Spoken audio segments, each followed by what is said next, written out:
बहुत समय पहले की बात है। एक घने जंगल में एक तोता अपने दो बच्चे के साथ रहता था। उनका जीवन खुशी खुशी बीत रहा था। एक दिन जंगल में गुजरते एक शिकारी की दृष्टि तोते के बच्चों की खूबसूरत जोड़ी पर पड़ी। उसने सोचा कि राजा को देने के लिए ये तोते बहुत सुंदर उपहार है। वह उन तोतों को पकड़कर राजा के पास ले गया।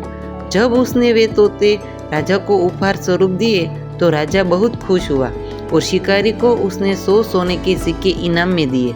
राजमहल में लाने के बाद तोते सबके आकर्षण का केंद्र बन गए। उन्हें सोने के पिंजरे में रखवाया गया। हर समय सेवक उनके आगे पीछे दौड़ते रहते। नाना प्रकार के ताजे फल उन्हें खिलाए जाते थे। राजा उनसे बहुत प्रेम करता था। राजकुमार भी सुबह शाम उनके पास आकर खेला करता था। ऐसा जीवन पाकर दोनों तोते खूब खुश थे। एक दिन छोटा तोता बड़े तोते से बोला, भाई हम कितने खुश नसीब है जो इस राजमहल में लाए गए और ऐसा आरामदायक जीवन पा सके।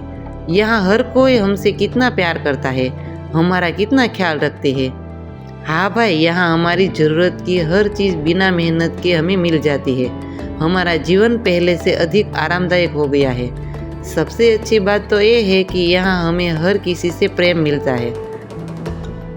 तोते को राजमहल का आनंदपूर्ण जीवन बहुत रास आ गया था, लेकिन एक दिन सब बदल गया। वह शिकारी जिसने राजा को उपहार में तोते दिए थे, राजदरबार में फिर से आया। इस बार उसने एक काला बंदर राजा को उपहार में दिया। अब काला बंदर राजमहल में सबसे आकर्षण का केंद्र था। सारे सेवक उसकी देखरेख में लग गए। उसके खाने पीने का विशेष ख्याल रखा जा रहा था। तोतों के प्रति सबने ध्यान देना बंद कर दिया। यहाँ तक कि राजकुमार भी अब तोतों के स्थान पर बंदर के साथ खेलने लगा। यह देखकर छोटा तोता बहुत दुखी था।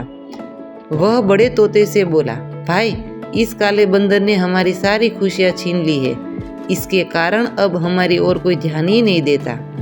तब बड़ा तोता बोला, कुछ भी स्थायी नहीं रहता मेरे भाई, वक्त बदलते देर नहीं लगती। अगर मेरी ये कहानी आपको अच्छी लगी हो तो प्लीज़ मेरे चैनल को सब्सक्राइब कीजिए, लाइक कीजिए और ज़्यादा से ज़्यादा शेयर कीजिए। फिर मिलते हैं एक नई कहानी के साथ।